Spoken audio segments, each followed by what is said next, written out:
Good evening, everyone, and welcome to OTF Connects, March the 22nd. I'm very excited to be moderating tonight. My name is Susan Watt. I'm a retired educator from Waterloo Region, and this is something that I love to do in my off hours. Tonight, I'm excited to introduce Joe Grabowski. Joe and I met last year when he did his first webinar for OTF Connects, and we since met. I hope you remember Joe face-to-face at BIT at the conference in Niagara in November. We had a quick meeting there. We were both pretty busy with our stations at Minds on Media. Joe's a teacher, classroom teacher, teaches science and math.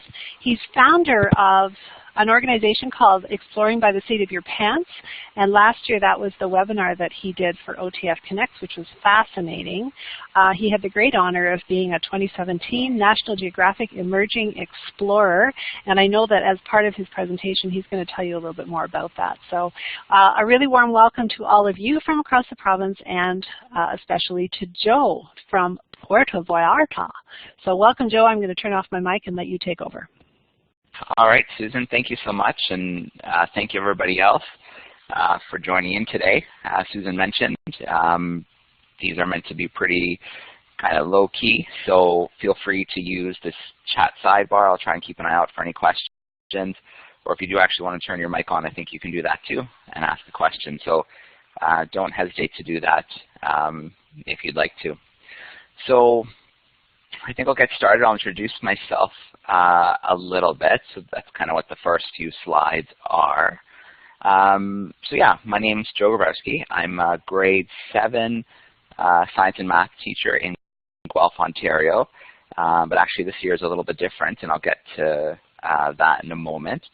But you can see in this picture here, here's my family. There's my wife, Elizabeth.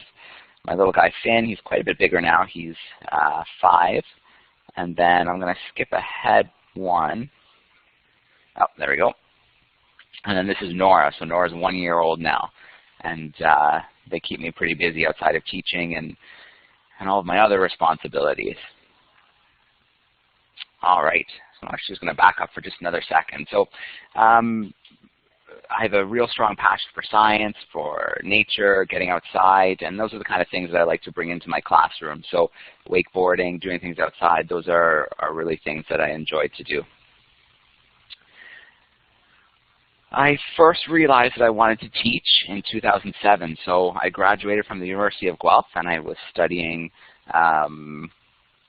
zoology and biology, and didn't know what I wanted to do afterwards, but my wife did. She knew she wanted to be a teacher, so she asked me if I'd come with her to Australia for a year while she went to Teachers College, which was a pretty easy question to answer. It was a big yes, and I spent the year working, bartending, and traveling, and through those travels and seeing so much of the country, it helped me kind of figure out that that's what I wanted to do. I wanted to teach. I wanted to share my passions for science, for nature with the new generation. I want to inspire explorers and scientists, and really I want to share what we're doing to our planet and see if we could get this next generation thinking about stuff like that.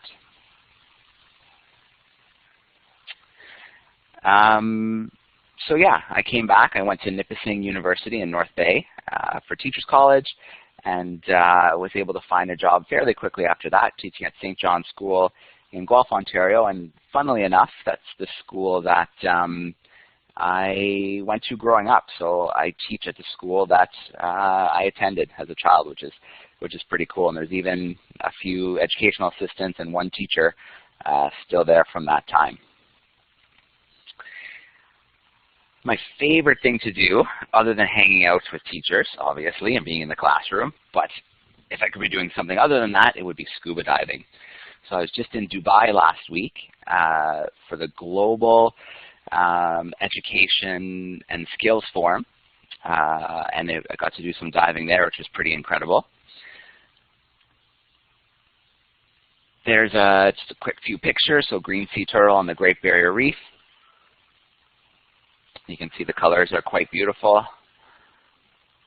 And then recently I was in Bimini doing some shark diving. So this is some snorkeling. These are Caribbean reef sharks. They're pretty cool. They get to be about 5 to 7 feet. It's kind of neat jumping into the water when they're already there, all surrounding you. But the real reason I was in Bimini was for the hammerheads. So the great hammerheads migrate through there at certain times of the year, and was able to spend 6 hours on the bottom with these guys, sometimes 7 or 8 at a time, and they would be between 8 to 12 feet, depending on the shark. So it's pretty darn amazing. Sometimes they sneak up behind you, but the whole time never felt intimidated or worried. So these are the kind of things I love to do, and then I love to bring these experiences back into the classroom whenever I can. So my story, we're going to talk a little bit about what happened when I started opening my classroom up to the world, how it totally changed the way that I teach, kind of flipped everything upside down, and then we'll talk about some of the tools that I use to open my classroom to the world. So again, if you have any questions, feel free to jump in at any time. So 2 years into teaching, I became, I don't want to say bored, but I wasn't happy with the way that I was teaching. I felt that I was putting far too much pen to paper, far too much time with the textbook, and I knew that if I wasn't enjoying myself, there was no way that my students were going to be either. So I knew I had to do something different in my classroom, and I just wasn't sure what it was going to be. And that summer, I came across an article on CNN about Fabien Cousteau. So Jacques Cousteau's grandson was going to live on the bottom of the ocean for 31 days. He was going to live and work with a team in the world's only underwater laboratory. And that was cool enough, but I also saw that he was going to be Skyping with classrooms. So I knew right away somehow my classroom was going to be one of those classrooms talking to a Cousteau on the bottom of the ocean. So I reached out to his PR person and got the ball rolling, but that also got me thinking, if my students can talk to a Cousteau on the bottom of the ocean, what else might be out there? What else might be available for my students to connect with? So started looking around, started reaching out, looking to see if there are any programs. So the first thing I came across was a program called Skype in the Classroom. We'll talk about that in a moment. But one of our very first connections was with an orphanage in Uganda. So these students were ages 5 to 17, and they'd just gotten the technology. So very brand new and very patchy. So they'd blink in and out, they'd freeze sometimes, or they'd have to reset. But it wasn't the connection, it was what was happening during the connection that was so amazing. These students separated by thousands of miles, very different life, very different kind of upbringings, but they were so happy, they were so excited. These 2 classrooms in different locations, dancing, laughing, singing, it was incredible. And it kind of really hit home to me that these kind of connections can be pretty powerful for my students and really help them to become global citizens. So that very first connection with that orphanage in Uganda really kind of set things going for both me and for my students. We set, after a couple connections with different scientists and explorers, we set a pretty crazy goal. My students were loving it, I was loving it, so we set a goal to connect with 50 scientists, explorers, adventurers by the end of the school year. And it was pretty amazing. So I've got a sample of some of the things that we're able to do, and this is all things I did reaching out to scientists, reaching out to people I saw on TV, read about in magazines and such, and this is some of the things that we're able to do that first year. So this first one with Jean Pennycook, she's a penguin scientist. She lives in a Adelie penguin colony in Antarctica 4 months every year. And she watches their behavior, takes notes, takes videos, but then she also Skypes with classrooms from time to time. So my students were able to ask her questions as penguins were coming and looking up in the camera and trying to figure out what was what. So that was a pretty cool hangout. We were studying space, so we managed to connect with Jeremy Henson, one of Canada's few remaining astronauts. He connected with us from the space training facility in Houston, was able to do a Q&A with the students, show them the spacesuit, show them the food that they eat, all sorts of really neat things. That was a great fit with our space unit. This is Dave Cornwaite. He's an adventurer who quit his life at 25, left his job, left his house, and became a full-time adventurer. So he has a goal to do 20 human-powered adventures of over 1,000 kilometers. And so he's already done, I think, 11 or 12 now. and he's done things like skateboard across Australia, supboard the Mississippi, swim the Missouri River, so all kinds of human-powered feats of over 1,000 kilometers. Roz Savage is the first, and I believe the only woman to row solo across the 3 big oceans, the Indian, the Atlantic, and the Pacific. She's from the UK. Andrea Marshall is a Nat Geo explorer, and she's the first woman to ever do her PhD in manta rays, so they call her the Queen of Mantas. Another Nat Geo explorer, Nizar, he is a paleontologist who has made some huge finds in Morocco, including one of the most complete skeletons of Spinosaur. Natalie Panik's a Canadian. She's a rocket scientist, and she's looking at ways to use more robotics in space, including finding ways to refuel satellites. So instead of letting them float around in space junk, finding a way to refuel them and then use them again. We were talking about global warming, so who better than someone from Iceland on a glacier to tell us about what's happening in Iceland, and Paul was able to do that for us.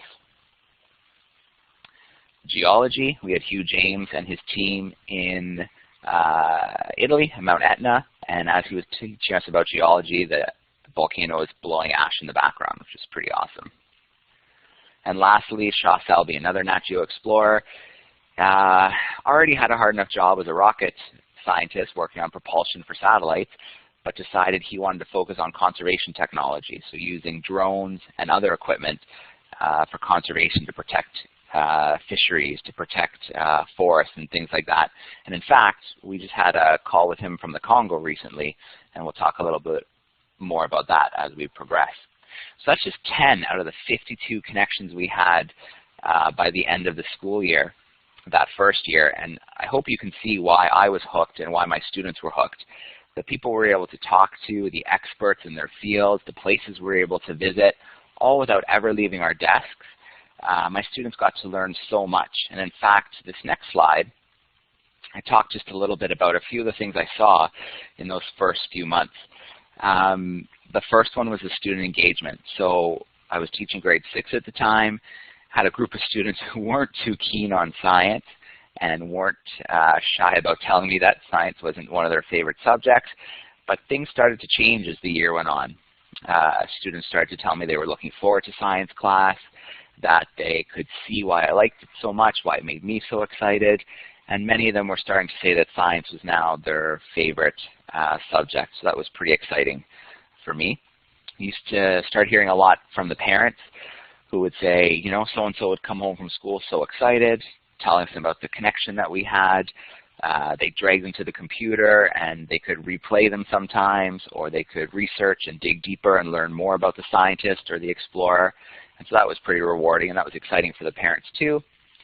And then their questioning skills. So this was pretty impressive. The year started with the usual questions, things like what's your favorite, weren't you afraid, really simple questions like that. But as the students got more confident, as they learned more terminology and learned more from the scientists, the questions became things like, what kind of symbiotic relationships do you see in the coral reef ecosystem? So it was very exciting to see their confidence grow, their science knowledge, and really just to see them kind of embrace it more and develop those inquiry skills, those really cool questions. So things kind of started rolling along. My students started to get more involved as well. So as a diver, I love diving with sharks, but my students wanted nothing to do with that. They didn't understand why I would jump in the water with sharks. They had totally bought into that mythology that sharks are dangerous, that they're killing machines, that what they saw in the media they believed to be true. So Jillian Morris from Sharks for Kids, a marine biologist, hung out with my class, and in 45 minutes she was able to totally change their way of thinking. So she shared her adventures, her filming, her marine biology work with them, and taught them things about sharks, like the fact that we're removing upwards of 100 million each year from our oceans, which is pretty scary for such an important keystone species in our ocean. That got my students asking what they can do. How can they help out? How can they be involved? So we found out there was going to be a shark call in Western Australia. They were going to be killing any sharks within a kilometer of public beaches that were over a meter. So, and 3 species in particular, the great white, which is a protected species, the tiger shark, and the bull shark. So my students spent a lot of time researching. They were excited, they were passionate, and we wrote open letters to the Premier of Western Australia. He wrote back to us pretty quickly and basically told my students that these were nice letters, but they don't know what they're talking about. So that made my students angry because they did know what they were talking about, and they did even more research and fired back another series of letters. In the process, we made headlines locally as well as internationally, particularly in Western Australia. So this is an article from the Guelph Mercury, and it made the front page. So sharks in Guelph, those aren't things that really go hand in hand, but it was pretty exciting for the students. Here's an article from Perth Now in Western Australia. Canadian school students write to the Premier over the shark kill zones. And another one from Western Australia Today. School kids slammed the shark call policy as ridiculous. So most exciting of all was through this experience, I got to see my students become global citizens. I got to see them realize that their voice can have an impact, that they can interject themselves into conversations across the world, and that they can do something, even at a young age. We took part in public service announcements in Western Australia. We did a video for an organization, a conservation group called Sea Shepherd. We even did a radio interview in Western Australia. So it was very exciting for my students to see something they were passionate about and to be able to do something to try to make a difference. So that was really exciting. And it was honestly some of the best persuasive writing I've ever had from a class. And that's kind of what happens with these kind of connections is students get excited, they get passionate, and then they really get involved. Having all these scientists and explorers in the classroom, it got me thinking, well, why can't I do it as well? So I started doing my own sessions for classrooms around the world. So talking about scuba diving, talking about our oceans and what we're doing to them. You can even see up in the corner, I did one live in Bimini at the Shark Lab there.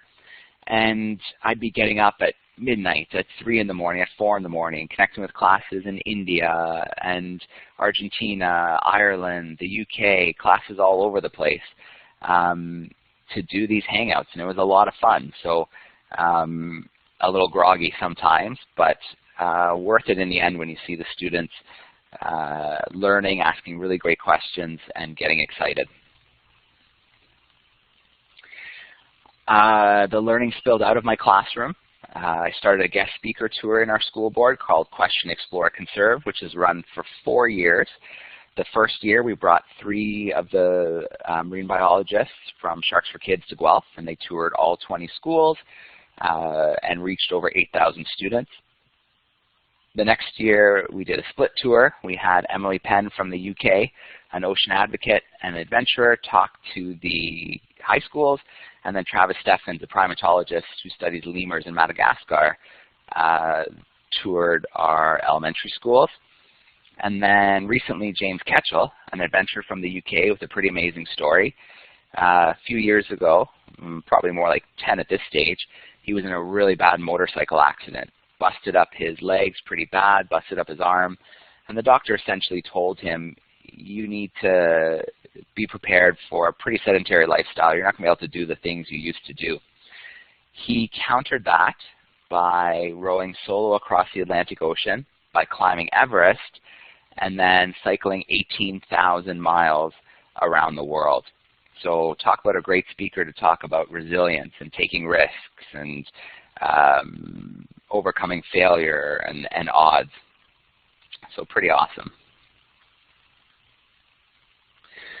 All right, so I'm going to change gears a little bit. So I talked a little bit about how I started things in my classroom and how it kind of took over some of the things I was able to do with my students.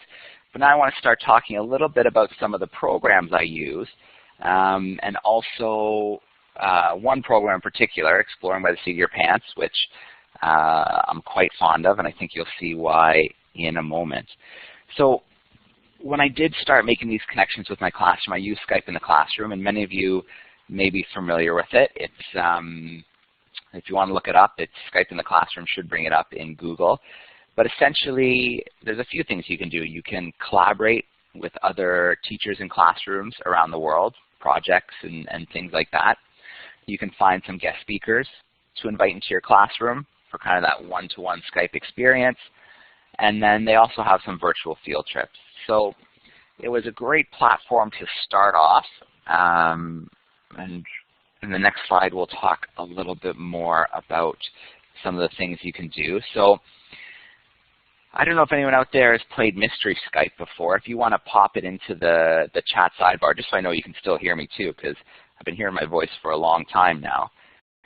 Oh, good. I see people punching it in already. So let me know if you've tried Skype in the classroom, or sorry, Mystery Skype before.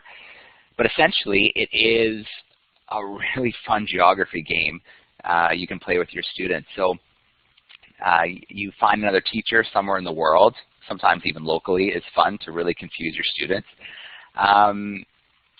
But it's basically a race to try and figure out where the other classroom is from first. So if you're a novice and you're just getting started, you would start with the 20-question method. So really any question's fair game, from what's your time zone, what do you eat, what language do you speak. And it's just a way to get students to feel confident as they're starting these sessions. From there, you can move on to exclusively yes or no questions. So are you in the Eastern Hemisphere? Are you in the Pacific time zone? Are you landlocked? Things like that. When your students start to get really confident, it can get really fun when you start giving them jobs. So this is hard to do as a teacher, but eventually you just want to step back and you want to let the students run the entire session and really only step in if there's some kind of technical problem.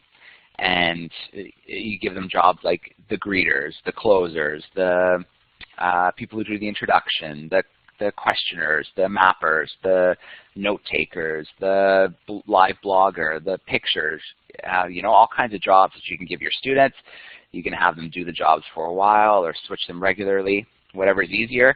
And the idea is that you just let the students take over and run the sessions themselves, which is pretty awesome to see when they can do that. To throw a curveball at my students, they were getting so good at these mystery Skypes, I thought I had them for sure. I found a classroom on Alderney. And if you don't know where that is, it's in the English Channel. It's an island about 3 miles by 1.5 miles with a single school on it. And I thought, no way. They're going to work really hard, but this is going to take them right to the limit. But sure enough, they surprised me. And in 15 questions, they were able to narrow this classroom down to this tiny island in the middle of the English Channel. So great for their geography skills, great for their inquiry, and really good for their confidence too. And the fourth way to play, half of the world's in bed when we're in school, is to do it through video. So Skype has a video message option. So let's say you find a class in Australia or Japan, set it up with their teacher, and then record 3 questions, send them in the next day before the bell, check it with your students, and you should find 3 responses and then 3 questions for you. And so this can take a whole week doing this back and forth, 3 questions at a time through video, but it's great bell work, and the students are so excited to get to school to see what's come in, what questions have come in from the mystery classroom. And it's a great way to connect with classrooms that you couldn't normally during the school day. So again, it might take a whole week before you pin down where the other classroom is, but it's a lot of fun. And then there's all sorts of strategy that can come into it. So you want to make sure that you take down your location on Skype, because that can wreck a call if you see that at the beginning. but sometimes it's fun to put a fake location in to throw the other classroom. Or I've even connected with classrooms where they try talking with a different accent to throw us off. So lots of strategy involved with this. A few ideas for how you could use it. So supplements for units. One thing I've never tried but really wanted to is reading buddies. So it'd be really neat to have your reading buddies in another country or another part of your country. And if you have the one-to-one technology, your students can meet with them once a week, read to them, talk about where they live. It just seems like it could be a really cool way to use the platform. Book studies, if you're reading the same book, say Outsiders, you could get together with a class somewhere in the world each week and talk about where you are, what you've learned, do some questions together. Pen pals, sharing presentations. So one year my students did a project on the animal kingdoms, and instead of presenting to the class, we put the lesson up on Skype in the classroom, and we presented to classrooms all over the place. So my students were the teachers for these other classrooms, which was a lot of fun. I've already talked about the mystery Skype. You can collaborate with classrooms. So we did a school greening. We teamed up with a school in Brazil. We brainstormed some ideas. We tried them out in our schools, and then we met together later to talk about what worked, what didn't, and to come up with other ideas. You can connect with authors, and then again, the writing can be amazing, particularly the persuasive writing. And just diving a little deeper, this is one of our grade 6 space units, and we were able to supplement the unit with a virtual field trip to the Canada-France-Hawaii telescope on the top of a volcano in Hawaii with astronaut Jeremy Henson, with a scientist who actually inputs commands to the Mars rover, which was pretty cool. And then, of course, they wanted to know about aliens. So this is Brendan Mullen, a Nat Geo explorer, and he's an astrobiologist. So he was able to talk to the students about how scientists actually do search for life in other galaxies, which was pretty fascinating and pretty fun for the students. So very early on, I grew tired, or not tired, but I just didn't find the kind of speakers I was looking for in Skype in the classroom. The classroom collaborations were great. The mystery Skype was a lot of fun, but I wasn't really that excited with a guest speaker. So most of the time for the 2 years I was doing this at the classroom level, I was finding my own speakers, whether I knew them already, came across them in documentaries or articles. I was finding my own and having quite a good time doing that. So after doing these connections one-to-one with my classroom for 2 years and different scientists and explorers, I had hundreds of contacts around the world, and it just seemed wasted that only 20 to 30 students a year were benefiting from these connections. So summer of 2015, having no idea what I was doing, I started a non-for-profit called Exploring by the Seat of Your Pants with the goal of bringing science, exploration, adventure, and conservation into classrooms everywhere, and doing that through virtual guest speakers, and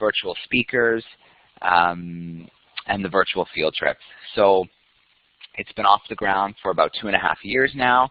We've got thousands of classrooms across North America that take part. We've run well over 600 of these events for classrooms, connecting them with scientists and explorers in over 40 countries now. So it's been a lot of fun. I can freely admit that I still have no idea what I'm doing, but I learn more every day, and it just keeps getting more and more exciting. So we're going to visit the website in a little bit, but we'll talk a little bit more about how we do it. So has anybody ever done a Google Hangout? I know everybody's probably pretty experienced with Skype, but if you want to just drop in the chat and let me know if you've ever done a Google Hangout before. And I'm suspicious, I think a teacher or two in here has done some of these Exploring by the Seat of Your Pants as well.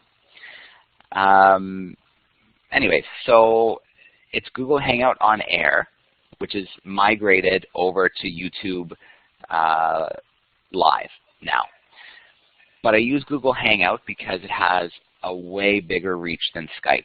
So I can have between 5 to 7 classrooms live on camera who can interact with the speaker, ask questions, and such.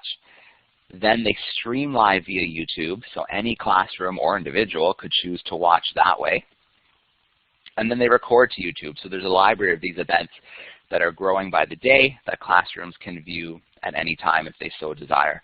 So switched from Skype to Google Hangouts on Air, which is now migrated to YouTube Live, but it's essentially the same program.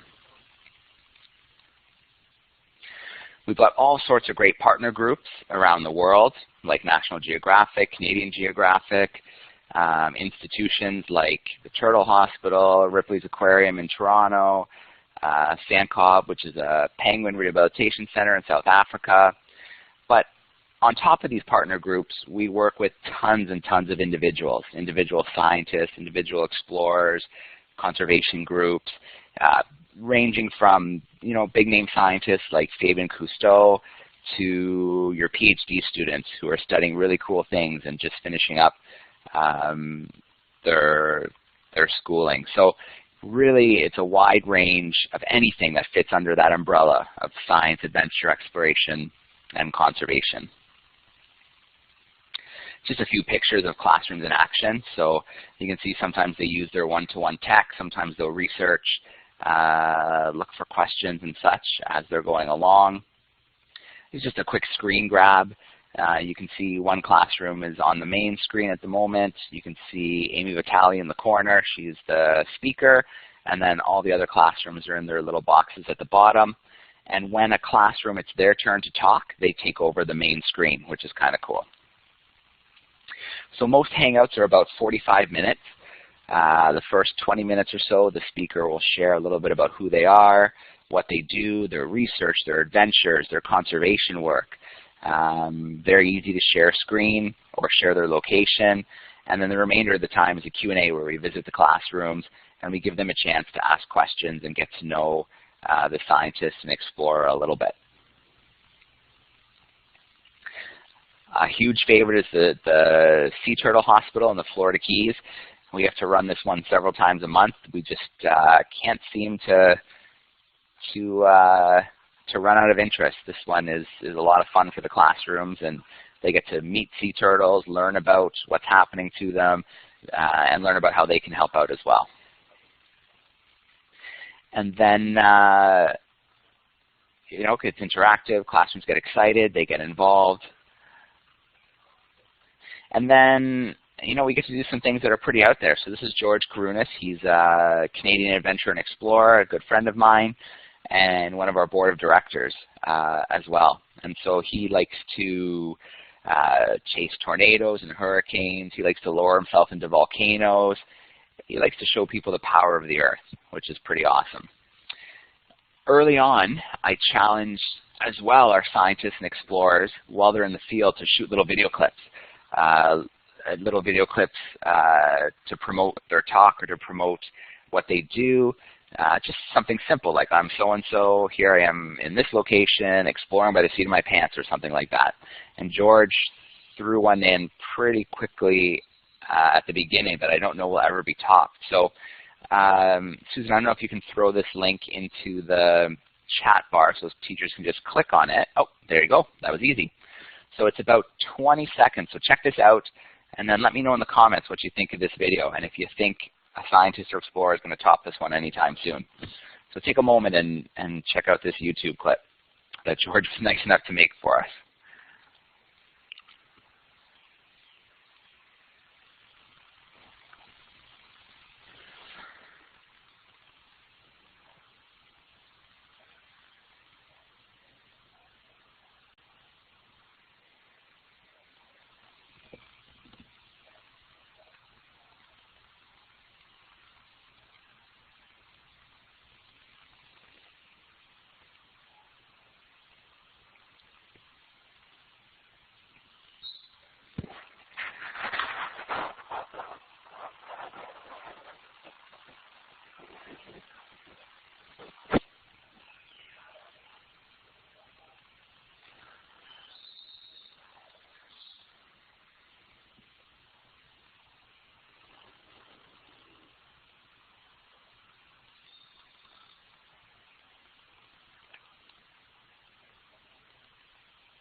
So I'm going to assume most of us have probably had a chance to check that out. Now it's only about 20 or so seconds. I see a few comments starting to come in the chat sidebar. So yeah, we've had some cool ones where the explorer is in the field with lions, or at an observatory on a mountain. But I don't know if anyone's ever going to be able to top this one. It's pretty amazing. So each month we host about anywhere from 15 to 50 of these kind of one-off events for classrooms. It really just depends what's going on in the month, but we also host full-day events where we focus on themes like World Oceans Day or biodiversity or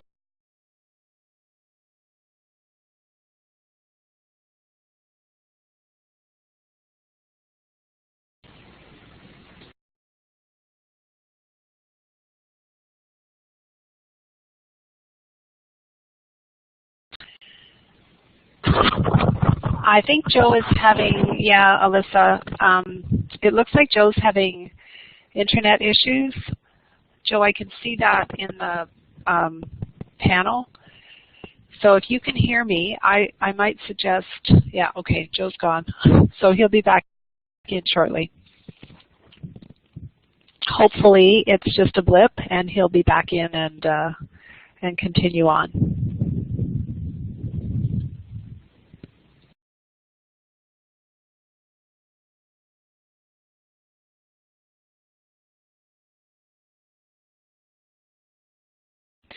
So I'll tell you what I'm going to do. I hope he's not too concerned about, oh, there's Joe. He's back in again. Just a minute. I'll give him moderator privileges. I think I'm back now. I had a little blink. Yes, you had a little blink. I was just going to play the next video, but you came in exactly at the right time. Perfect. Perfect. Where was I, Susan? What was I talking about when I got blinked? I was answering an email to somebody who can't get into the session, so I'm not sure. Maybe someone else can tell you. Okay, well, I'll just take a little stab at it because I think I saw right when it blinked out, it gave me a little message. But anyways, we host full day, full week, even full month events based on themes. So last month was women. We only hosted women scientists, explorers, and adventurers. Over 50 speakers, which was pretty awesome. Today being World Water Day, we had a big event. And then coming up, we'll do something big for biodiversity in May. And we'll also do something big for oceans in June. So we have these kind of one-off events every month, but then we also have these themed events that we like to carry over. Just an example of some of the women who took part in our science and exploration. And so these are 100% free. This is a pledge that I made very early on. As a classroom teacher, I know there's not a lot of money in the classroom, and I want a level playing field for every classroom everywhere.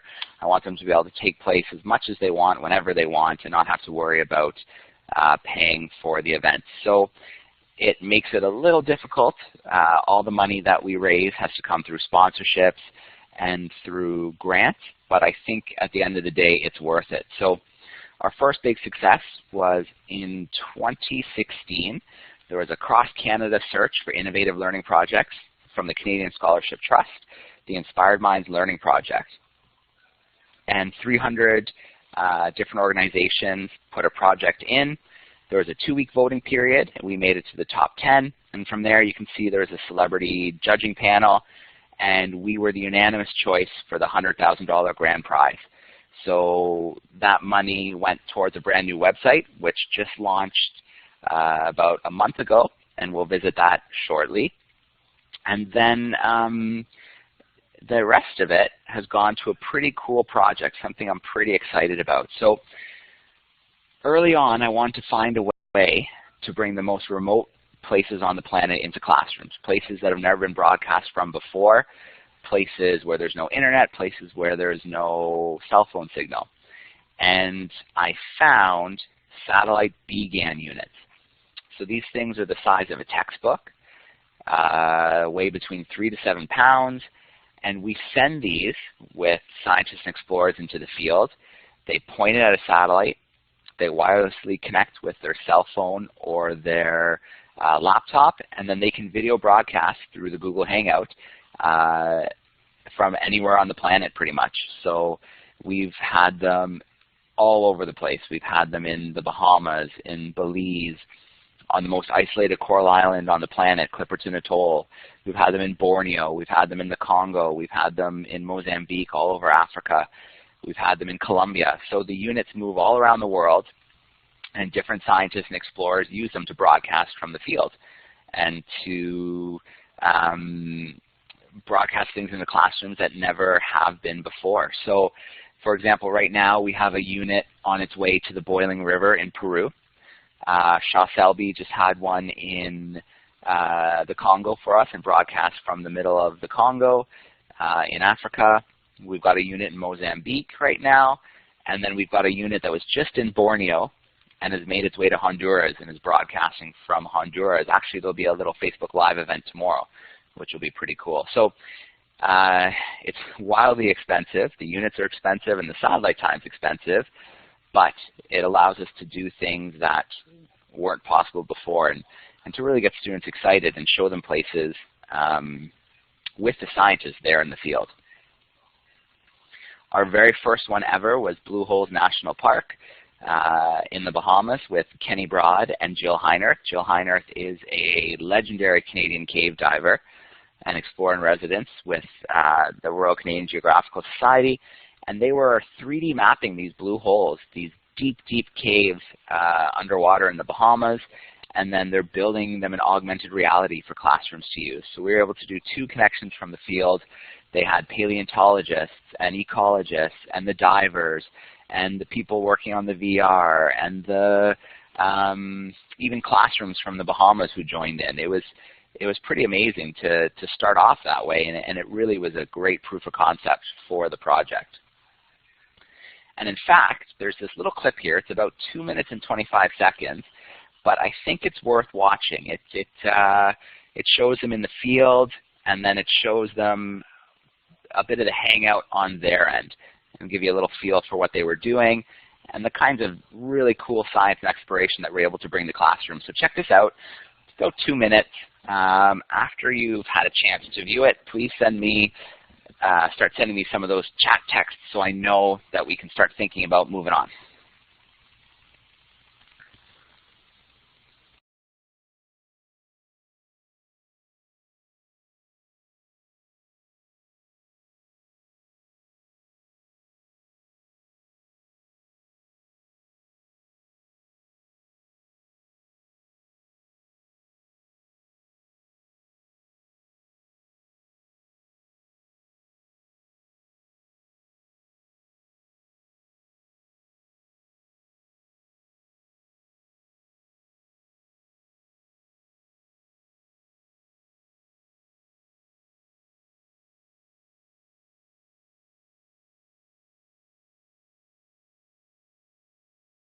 All right, I see messages starting to come back in, so I think we're starting to see some of the events.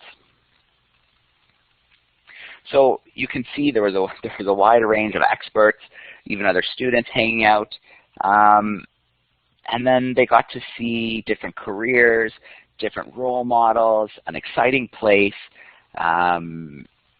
learn about a challenging issue somewhere in the world, and then they even got to see species brought up from the cave that very few people on the planet have ever seen. So really they get to see a lot of cool things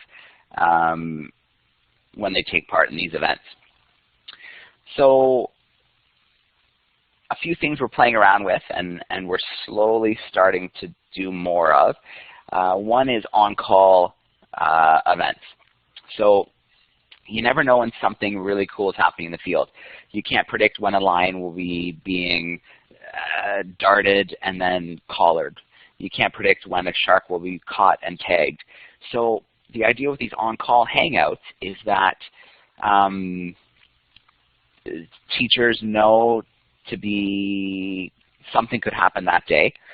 they get a text message from me that says jump online right now after I've heard from the scientist, and then they get to see something happening in the field that you don't generally get to see, whether it's a grizzly bear feeding at the river or something kind of like that. So we've tested this out once already with an ultra runner who was doing a 100-kilometer run through the mountain jungles of Vietnam.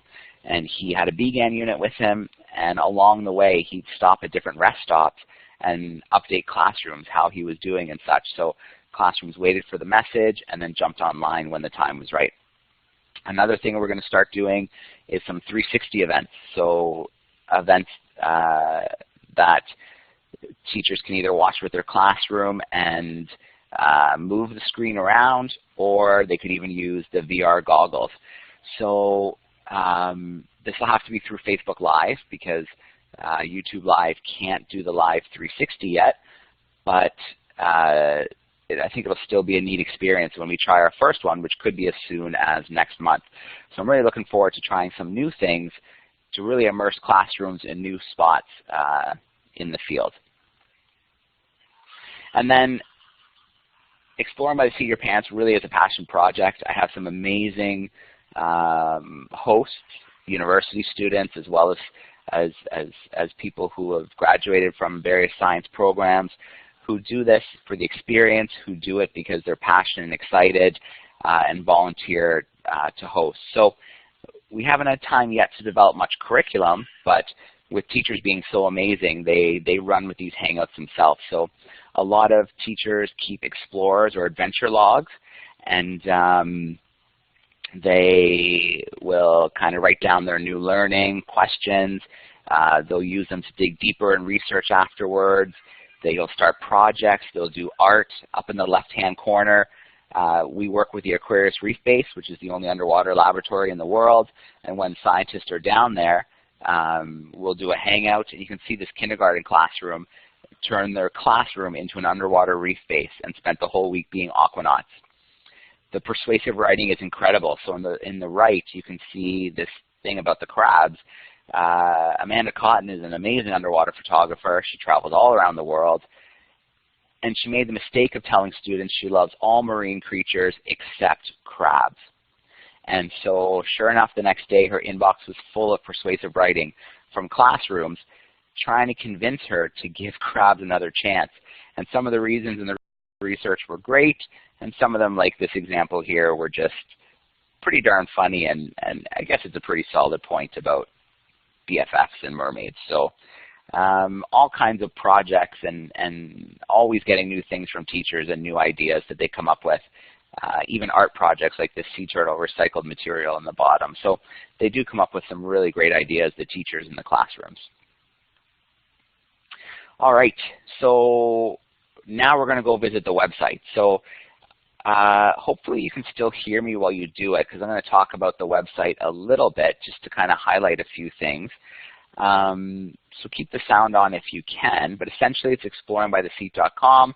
I see Susan was on top of things and already has it in the chat.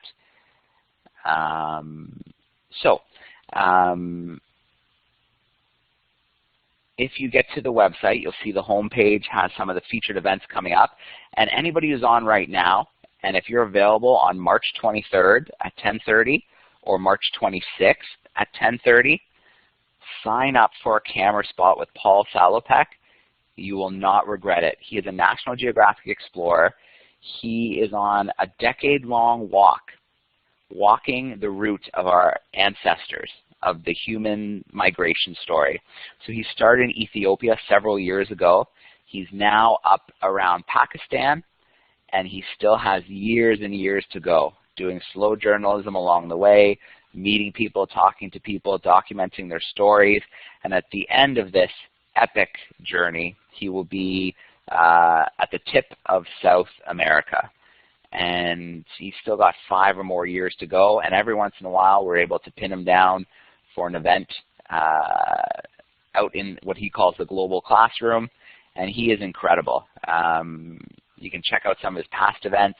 But we've got one coming up on the 23rd at 10:30 and one on the 26th at 10:30. You won't regret it at all.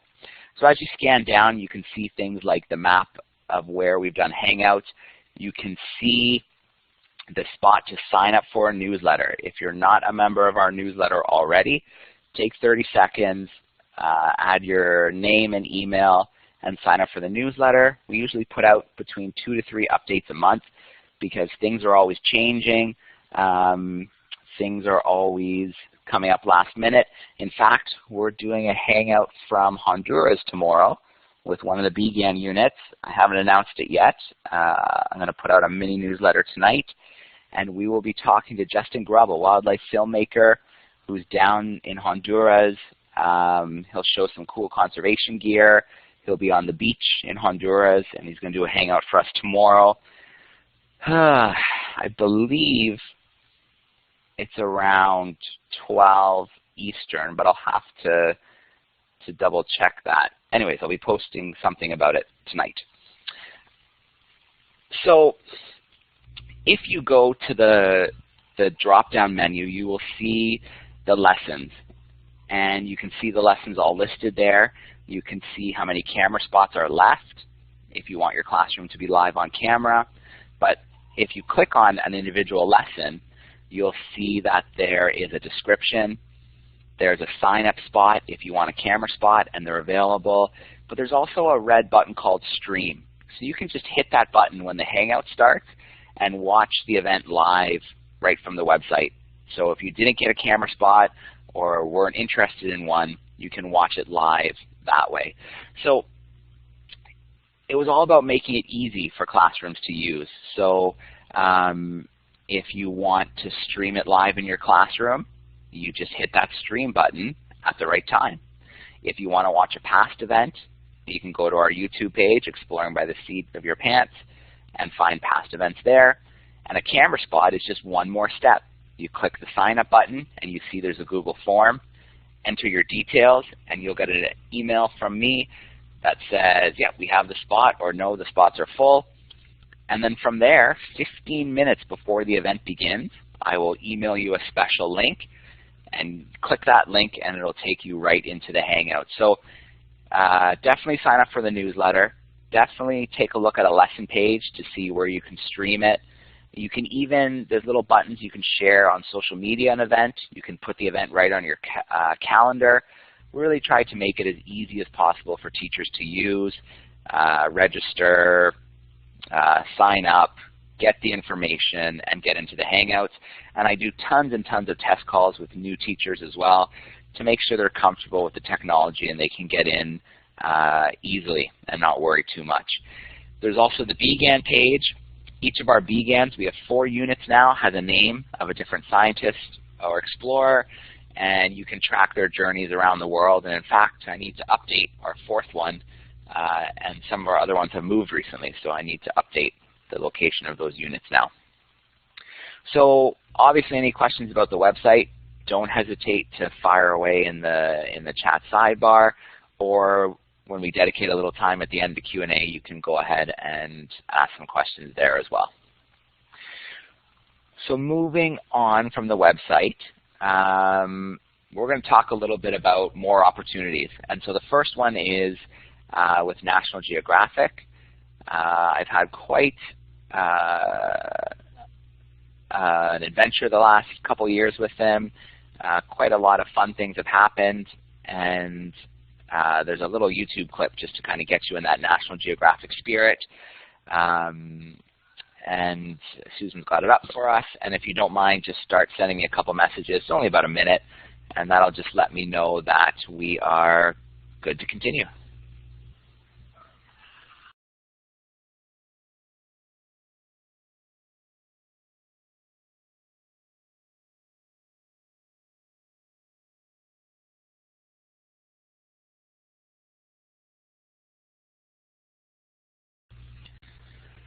All right, I can see responses slowly starting to come back in. So, you know, I grew up with the yellow bordered magazine. I still have 5 shelves of them in my classroom. Grew up watching David Attenborough and Jacques Cousteau documentaries, and it really impacted quite heavily my way of thinking, what I decided to do with my life. And early on, I knew somehow I wanted National Geographic to be involved with Exploring by the Seat of Your Pants. I just didn't know if it would be possible or how or what that would look like. So many of these things are things that you can do as a teacher, and we're going to talk about a few of them now. So National Geographic really has a big push right now in education. They really want to celebrate teachers.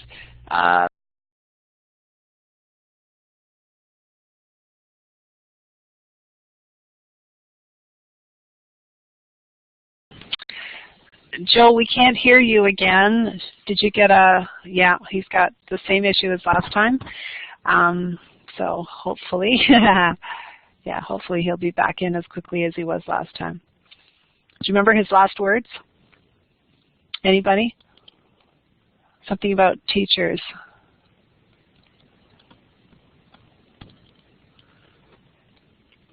I'm going to jump ahead and see if there's a, yeah, celebrating teachers. I'm going to jump ahead and see if there's a video coming up, and I could put that link on.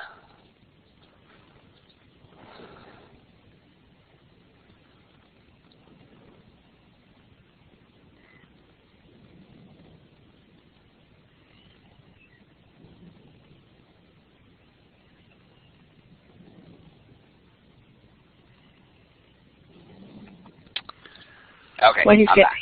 Yes, you are. Just a second, Joe. I'll give you moderator privileges. Go ahead.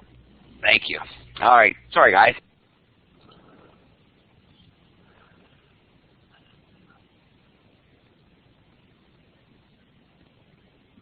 We may have lost him again. There are no other videos in the broadcast, I don't think. This is what happens when you present from the other side of the world. Any questions, anybody? No, I think we're all at home and pretty patient when these things happen. Thank you all for your patience. It's pretty great.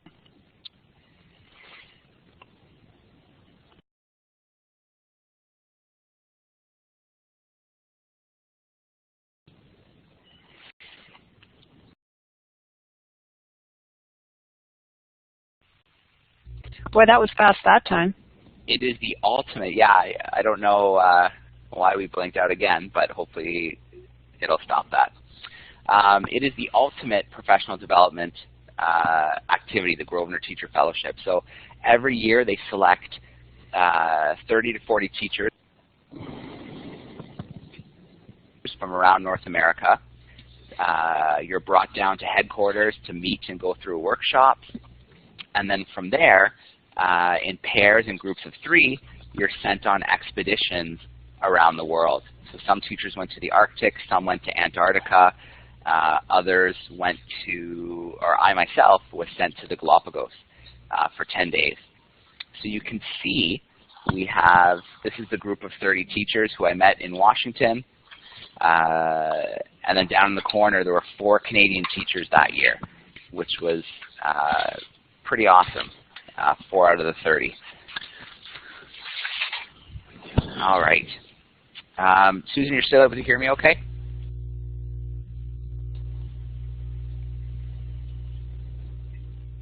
Okay, I'll assume so. So this is the National Geographic Endeavour. This is my home for 10 days in the Galapagos. It's a 90-person cruise ship, and we were constantly jumping into the zodiacs all day long, snorkeling, hiking on the islands, driving along, or not driving, but boating along the coast and looking at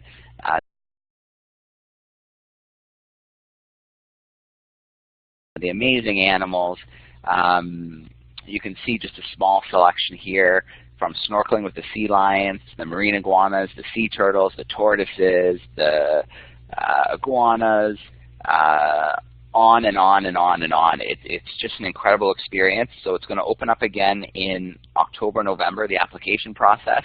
And I highly suggest, if you're doing some exciting things in your classroom, especially geoliteracy or science related, to apply for this program. And it doesn't just have to be that. There were music teachers, there were informal educators from aquariums, so there's lots of opportunities to to apply for this program, and it is the ultimate. When you get back, you take your new learning, you make lesson plans, you share with other teachers and classrooms, you do presentations in your community, really just try to share what you were able to do. So the Grosvenor Teacher Fellowship, that was in 2016, August, that I was in the Galapagos. You can also now become a National Geographic certified. Basically what this means is exciting like-minded educators from all over the world, and there's all kinds of opportunities that come along with it. So National Geographic Statement, we teach kids about the world, how it works, empowering them to succeed and to make it a better place. And you get the professional recognition. You get to, the group is now, I believe, over 2,000 teachers from around the world. And then there's different perks like access to events, discounts, and as well, if you want to be a Grosvenor Teacher Fellow, you need to be a certified educator or at least have part 1 done. So it is a 3-part process. There's an online workshop. It's pretty easy and painless. There's 2 lessons that you make and use in your classroom, and then a capstone project, which is basically just a 1 to 2 minute video highlighting how your lessons went in the classroom. So it's very easy. It doesn't take on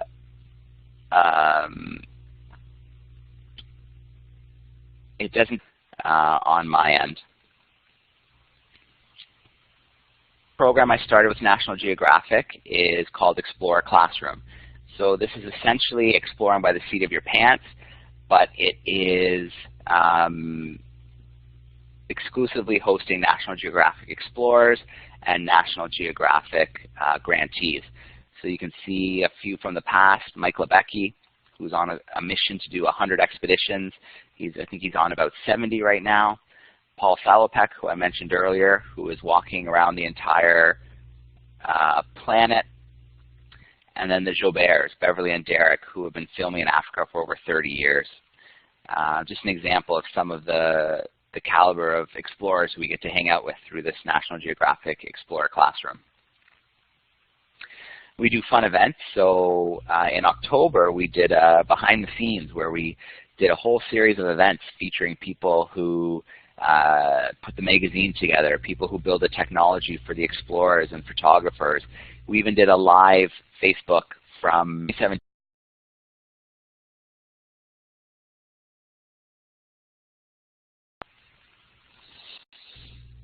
All right, I think I'm back again.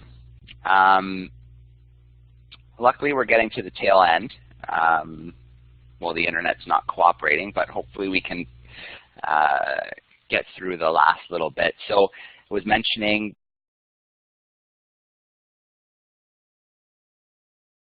being brought into the National Geographic family as an emerging explorer. They select a handful of people from around the world each year, and then you spend a week in DC in June with all the other explorers for Explorers Fest. Every June, everybody gets together for this big series of events, and it's a lot of fun, and you get to meet some pretty amazing people from all over the world.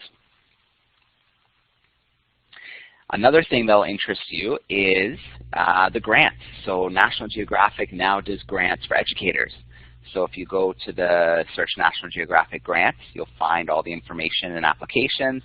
And if there's something you want to try in your classroom or something for other classrooms that you want to try, maybe you need some technology, maybe you need some funding for something, these are now available through National Geographic, and they're pretty new, so they're definitely looking for teachers to apply and try them out. And then this year, I was named National Geographic's first education fellow. So I'm actually out of the classroom for the year, working exclusively on National Geographic projects. And there's 4 other teachers who came on after me, and they're still in the classroom, but they get a stipend for working on National Geographic projects on the side. So just another way National Geographic's trying to recognize educators and bring them closer, straightforward to see how they apply, who they fund, that kind of thing. All right, so a few other neat things I like to use in the classroom to wrap up, and then we'll try to squeak out a little time for some Q&A. This used to be called Google's gone out with their really fancy cameras that they do Street View with, but it's now called Photograph Arts and Culture. All the great works online, Google Arts and Culture, all around the world, you'll be able to find it high resolution. And there's three really awesome things you can do with it. Can you do with the art project? So for instance, if you search Van Gogh and the world, you can see all these different paintings. So we're going to go through this quickly. And then I selected Starry Night. I'm going to go to the site. I have a few screen grabs here. So this is the art project. If you can just give me the moderator back. Pretty much Google's did a really quick blink, and I've lost the moderator ability.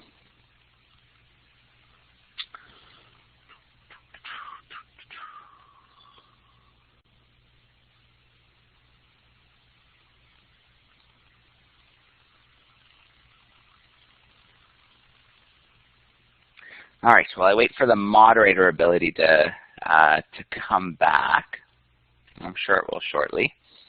Or Susan, if you can advance the next slide for me. What I essentially did here is I searched Van Gogh. It brought up a whole series of his paintings. And then on the next slide, I picked Starry Night. And then I can zoom right into Starry Night, right up to literally I can see each individual brush stroke. I can see the canvas. And you can do this with all the great works of art in museums all over the world. Then you can see Starry Night. You can find information about it, what it means, how it was painted. And then you can see the little Street View guy. If I click on that, it now drops me into the Museum of Modern Art. I believe it's in New York.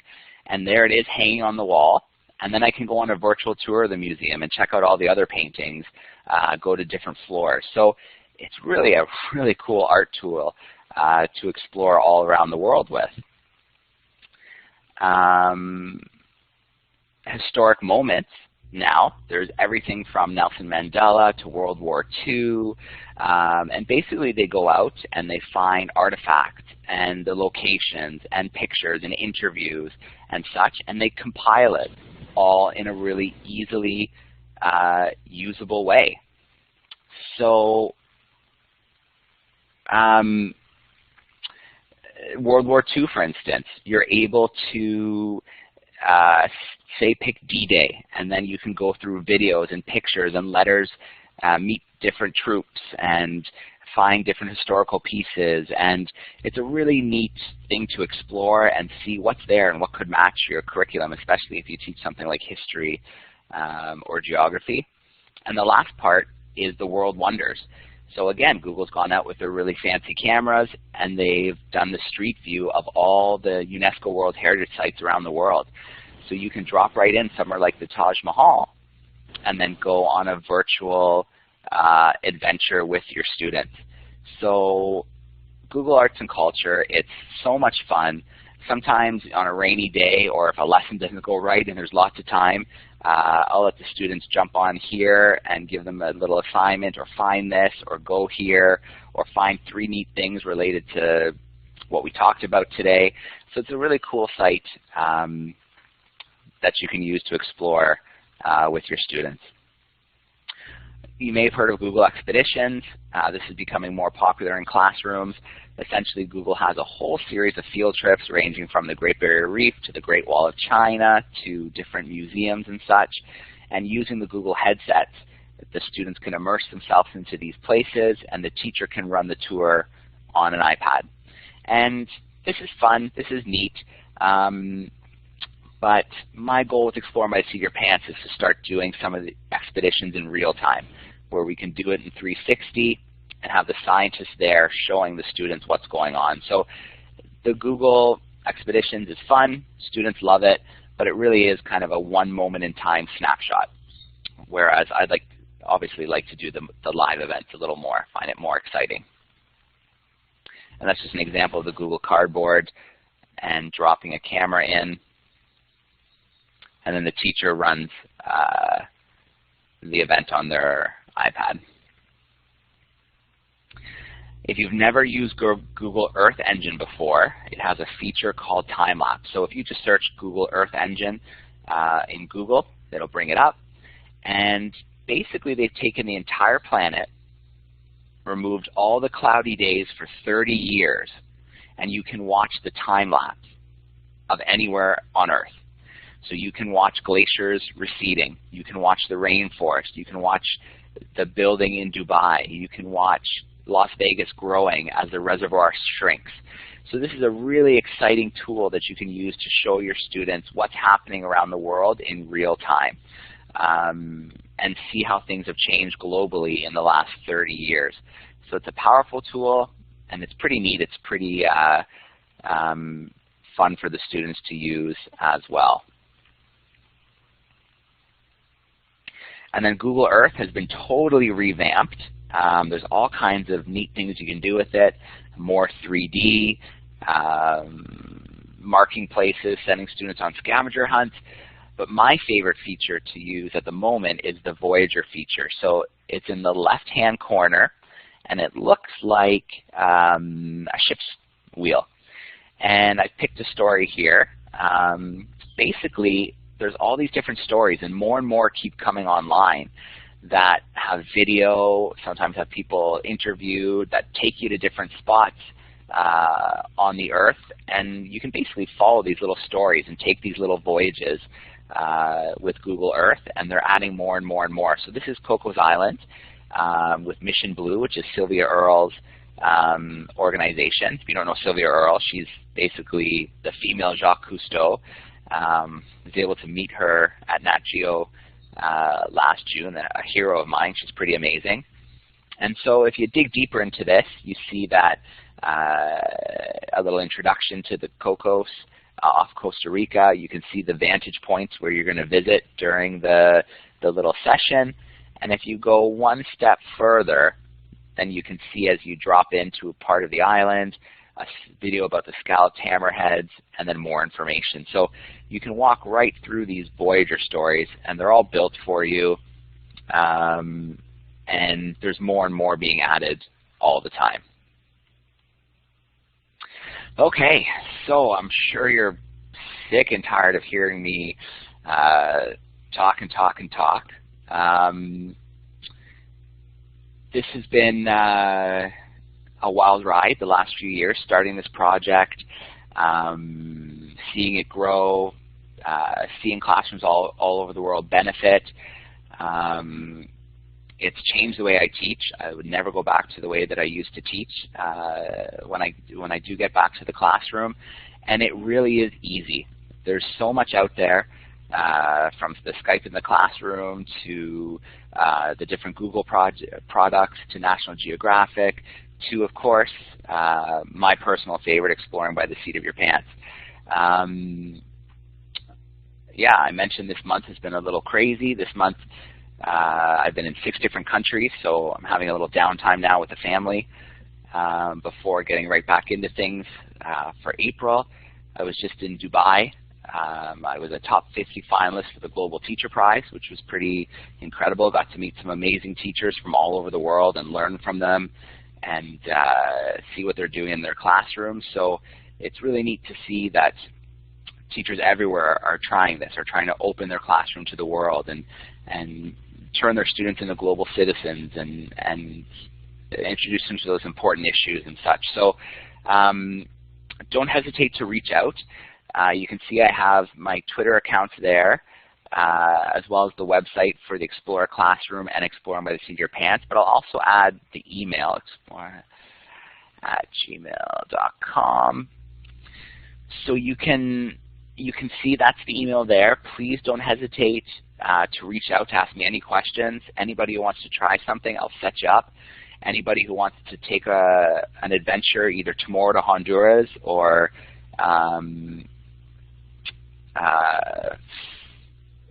Friday as well with Paul Salopek, or on the 26th, we'll be with him again. Reach out to me and I'll help you out at 10:30 Eastern. But yeah, I mean, any questions, turn your mic on or pop them into the chat sidebar. It always amazes me that people are interested in what I have to say, so I'm always happy to hang out and answer questions and such. And really, I'd like to see you guys, if you haven't done this before, to join in and start. We're going to have an exciting lineup in April, May, and June.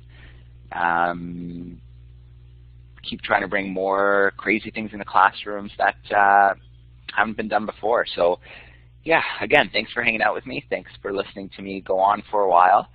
But yeah, happy to answer any questions if there are any, and happy to help anybody out with test calls and such to get things going. So I see Bernadine is asking about a wait list for cancellation. So we do many of the events classrooms sign up for, even if the camera spots are full, hoping that there'll be an extra spot. So don't hesitate to sign up even if it is full, because I do oftentimes reach out to classrooms when I do get a cancellation, and whoever's next on the sign-up page, I'll reach out and say, hey, we've got a spot available. Do you want to jump in? In fact, today 2 classrooms jumped into the Glacier events very last minute because we had 2 weather cancellations. So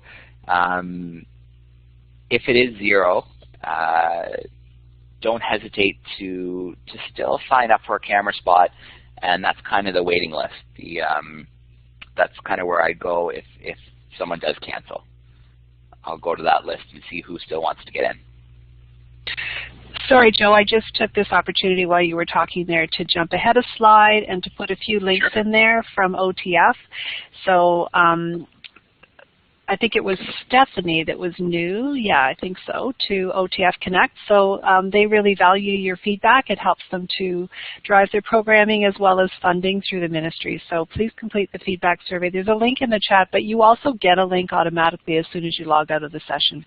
There's also a certificate if you're interested. The resource link is active actually now. I'm just updating it with the links that Joe shared with us tonight, and OTF calendar is there. As you said, there are, as I mentioned earlier, there's sessions right until the end of May. Jill, that was amazing. Thank you so much. You're so motivating. I said this last year when I did your first session, and I certainly feel it again tonight. There aren't too many things that make me wish I wasn't retired, but I would be all over this if I was still in the classroom, because you're so right. These kinds of things, bringing the whole world into your classroom, this is what engages students. This is what captures them and sparks them to really think and to get involved in really meaningful activities. So thank you so much for sharing all of these amazing projects and these incredible people. Congratulations on your great accomplishments. You're clearly doing really well. I look forward to following you in the next few years and seeing what else comes down the pipe from you. So thank you very much, and thank you to all of you as well for your patience with a little bit of internet issues, but it wasn't a big deal. We just kind of in and out, no big problem. So thank you for that anyway, and thank you for attending. I'm going to turn my mic off. If you have any more questions for Joe, either grab the mic, which would be lovely, or just put your questions into the chat. And when you're finished, just close the window or quit the application, and that's the easy way to close out for the night. All right. Well, Susan, thank you so much. I appreciate that, and thank you to all those sending the messages. It was great to have you, and great to be able to share what I've been up to. So, a few quick questions. Mark's wondering about 360 sessions. So Shaw Selby, Nat Geo Explorer, and a good friend of mine, he is taking a unit to Finland within the next month, and very likely we're going to try our first test one in Finland. So I will update that, of course, in our newsletter if you haven't signed up already, and that'll run through Facebook Live. Someone's asking about French Hangouts, and yes, we try to do at least one a month. So, and the only reason we don't do more, well, it's twofold. We're slowly building a network of scientists and explorers who can speak French, but then Quebec is an area where we've grown the slowest. So we're working on that. UNESCO Canada is helping us with that, and hopefully we'll get more French classrooms joining in, more French immersion, and we'll be able to run more. So last month we ran 2, and in April we'll do 1 for sure, and hopefully maybe squeeze another one in if we get the classrooms. I saw another question. I can't see it now. Oh, Spanish too. We've done a couple Spanish ones, and we're hoping to start doing some more Spanish language ones as well. And in fact, in all my free time, I've launched Exploring by the Seat of Your Pants GMT. And this is Exploring by the Seat of Your Pants geared towards Greenwich Mean Time and surrounding time zones, so we can reach Africa, the European Union, the UK. So that's slowly getting off the ground, and the idea is then to do the same thing in the Australia region, to hit those time zones. Really, my goal is to have these running 24 hours a day with classrooms all over the world. So slow and steady, I guess. I think I got all the questions that were up there. So yeah, language ones are very important to us, but it's like the chicken and the egg. You need the classrooms, you need the explorers, and sometimes getting those both at the same time, especially at the beginning, can take a little bit of trial and error. But we will get there and start offering even more of those events. Yeah. But again, you have my email, so don't hesitate to reach out. There's lots of spots to contact me, and I always have time for fellow teachers and to make sure you're comfortable with the program and having fun with us. So I hope you sign up for the newsletter, and I hope to see some of the classrooms again and other classrooms for the first time. Sounds great. I think there's a margarita with your name on it, Joe. Oh, I mean, I shouldn't say this to a bunch of Ontario teachers, but it is really hot here. I need to cool. I know you're still cool in Ontario, but it is really hot here. Yeah, I was in Mexico for just after New Year's for the week, and it was spectacular. We were also, because you're on the West Coast, right? Yes. Yeah, we were in Huatulco, so I think that's just a little further south than where you are, and it was just amazing, like 30 degrees every day, sun, we didn't have any rain. It was a lovely drier heat than the eastern side of Mexico, which I've been to before as well. So enjoy the heat. Yes, it is still cold in Ontario, right, everyone? Well, with all the travel this month, I had to take my family somewhere to make up for it. So. That's perfect. So you just arrived. The four of you are there now? Yeah, we just flew in and you're here. this morning. I feel like I just keep switching suitcases this month. But yeah, that's awesome, though. You get to stay there. Are you there for a week? Yeah. Excellent. Good. So is your wife, is she still teaching? She's on maternity leave right now, or is she So her maternity leave finished in September. Okay. But wanting a little extra time with Nora, she's decided just to supply this year. That's perfect. That sounds great. And that'll give her the flexibility to do this kind of thing, which is awesome. Yeah. Yeah, exactly. Really good. I still see a few of you in the room. I don't see any questions. It doesn't look like anyone's writing. So if you're finished, we would appreciate it if you'd log out. I need to be the last one to log out. If you do have any questions, though, Joe's still here for a minute or two, and then off he goes to enjoy some downtime, some holiday time, some family time, some heat. Yeah. Thanks, Joe. Thanks so much for fitting us in. This timing wasn't just perfect for you, I'm sure, but thank you for doing this. My schedule often I don't know too far in advance. So obviously, thanks for having me, and I'm sorry we had a couple little blinks. Oh yeah, that happens. No big deal. It's very quiet where you are. Are you in a private room or a office area, or I don't hear any family behind you? Oh, I'm in one of the rooms. I also have a headset on, so that that contains a lot of the sound. Yep. All right. Well, off you go. Thank you so much, and enjoy your time. And I look forward to following your adventures. It's fantastic. All right. Well, Susan, thanks for everything tonight, and yeah, it was great to meet you in Niagara Falls. Yeah, I've shared with many teachers your Exploring by the Seat of Your Pants, because it's incredible to bring all of that rich content and people's experiences from all over the world to the classroom. It's awesome. I keep sharing, and I'll keep sharing.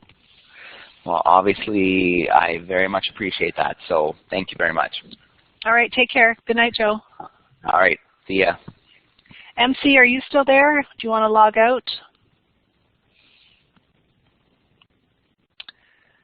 MC, I'm going to log you out if you're not gone in the next couple minutes, because I